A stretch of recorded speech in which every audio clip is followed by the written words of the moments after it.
trying to film this video a couple of times now, and for some reason it's a bit difficult to sum up my experiences with the Julia camera and the Artist Way. Because the changes in my life, because it did change my life, the changes in my life are, I guess, more internally, and therefore some of them are a bit difficult to describe, but I'm going to try anyway. During the course of these 12 weeks, I have changed. The way that I see myself has changed. I no longer hold the belief that that I'm not supposed to prioritize my own creativity. That was the main problem. In the beginning, I felt like I was a bad mom if I prioritized myself and my creativity, because I've been in mom mode for 20 years. And all of a sudden starting to put a lot of energy into my own creativity. In the beginning, that felt a bit wrong. And around week 6, I discovered that had changed. That I no longer felt guilty when I went on an artist date or sat here in my studio and prioritized that time instead of doing something around the house. So it has changed the way that I view my own creativity. It has also changed the way that I went into this thinking that it would help me become a professional artist. And it might, but it went further than that. It ended up changing the way that I see myself and the way that I want to live my life. I now embrace my spirituality, for instance, in a different way, and instead of just having small pockets of time here and there during the month, where I just maybe sit and meditate or pull tarot cards, I've begun the journey, because it's not over. I've begun the journey of changing my life, living with more intention, and following the seasons. So every month around new moon, I set an intention for the following month, and I pick out 3 things that I want to do, 3 goals, things I want to achieve or do during that month, to kind of help me manifest the things that I want to focus on that month. And that is something that I, of course, are going to keep on doing. It has also changed the way that I see my creativity, in a way that before I had this idea that I had to focus only on one thing, that I should mainly focus on watercolors, painting watercolors, or writing, that I should not, because I get easily excited about a new hobby. I get easily distracted. So yes, I still want to focus on some of the main goals. I want to write that book, and I want to continue in my sketchbooks. But I also learned that it's okay to be polycreative, that I enjoy and I thrive when I express my creativity in numerous ways. That it's okay to paint watercolors, make junk journals, do scrapbooking, take photos, go out in nature with a nice camera and take a lot of photos, write poems, write fiction, sew, it's cook. There's numerous ways of being creative, and that it could be damaging to me if I tried to limit myself and limit my creativity. And so I've learned to embrace those creative impulses and still keep my focus on some of the major goals I have, the things I want to achieve, but still along the way play. I've learned to play and embrace that, because there's magic in play. if you ask me. That's where the magic is. When you play, you discover new ideas, and think I've discovered new ways to see if I have a problem. If I play, sometimes as I'm doing other things, the solution kind of pops up in my head. So yes, it changed my life. It also changed the way that I view the world, in the way that I've become more aware of synchronicities and sending out my wishes to the universe. And I've discovered that the universe actually delivers.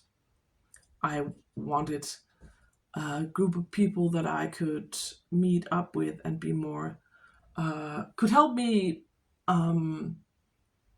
be more mindful of the way that I live, and that I could discuss my intentions and meet up every week and have that spiritual group of people.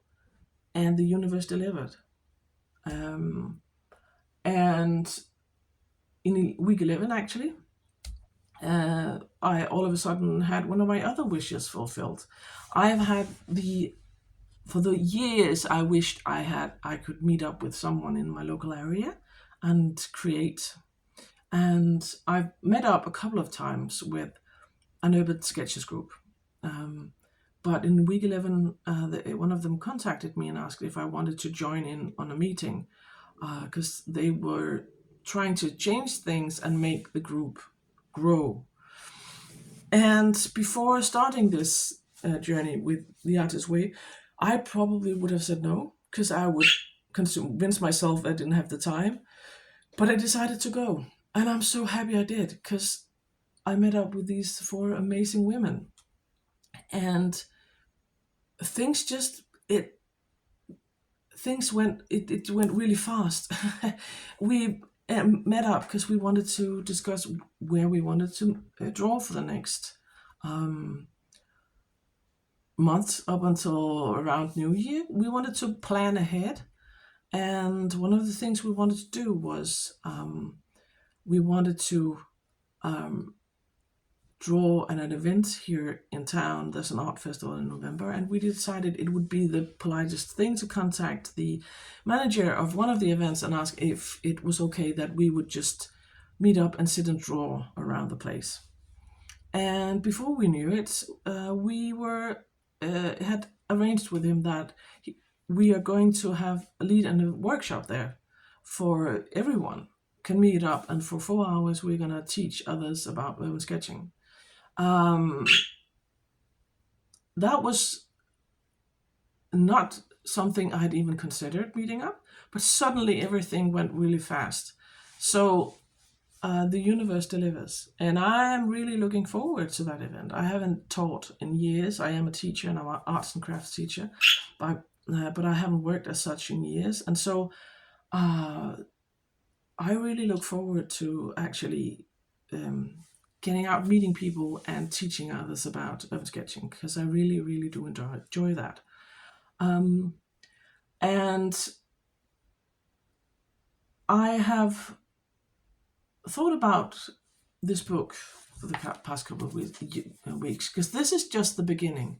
I think I have to be mindful of not just stopping saying, okay, this is we're in some nice 3 months, and then just start falling into old habits again. So I have to make myself accountable. I have to write my morning pages. I have to continue going on artist dates and keep myself accountable, because this is just the beginning.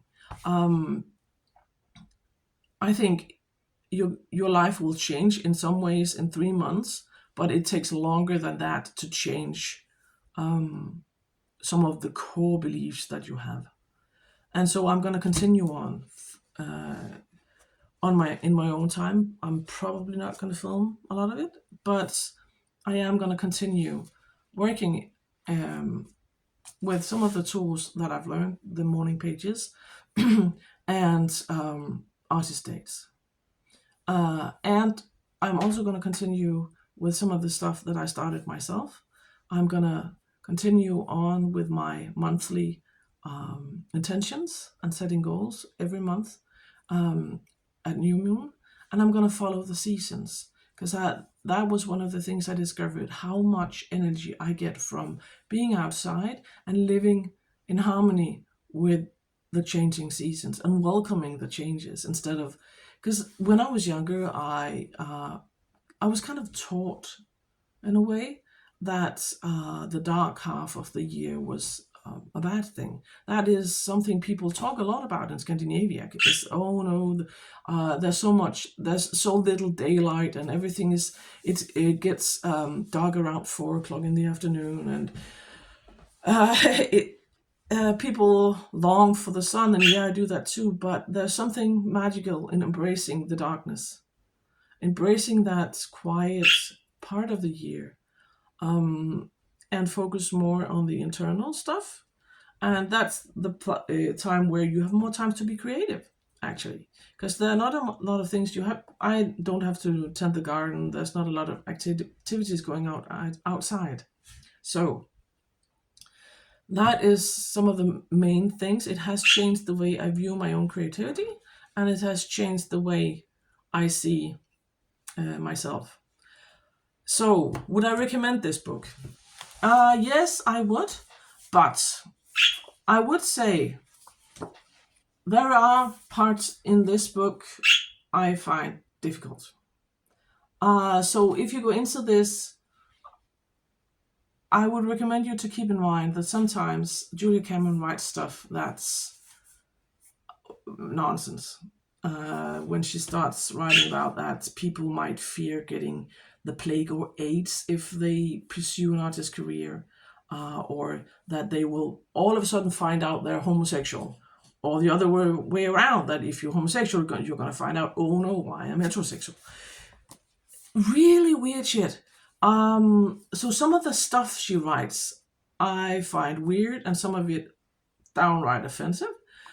But the tasks and the assignments she has in the books help me a lot. And yes, I've seen some of the things people have trouble with is that she talks a lot about God. And she does mention in the beginning of the book that you should, when she writes God, you should think of what you think of God. It isn't necessarily the Christian God. It could be from any other religion. It could just be the universe. It could be a spirit, whatever. It could be Allah, whatever. It could be anything. But she does talk a lot about God. And if you're not a religious person, that might not sit well with you. But I just let it roll off, and quite frankly, just skipped some of the stuff where she wrote a lot about God, because that didn't apply to me. That's not relevant in my life.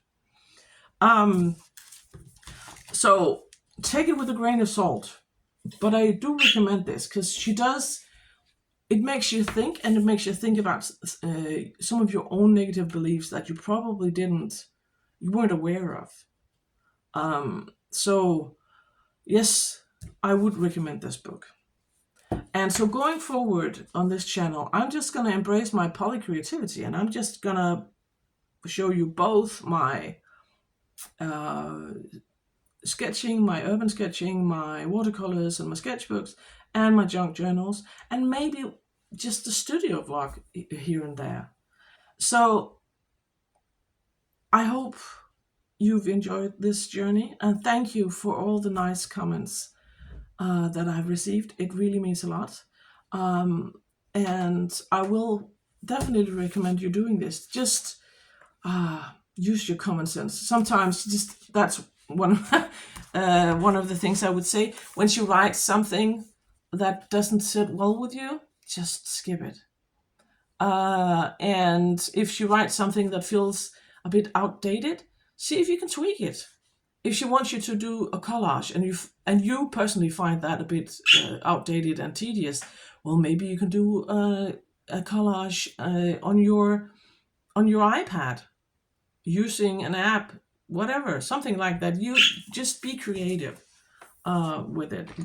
It doesn't necessarily have to follow it precisely as she says. So I would definitely recommend you going on the journey with this book. Thank you for watching. and I'll see you in the next one.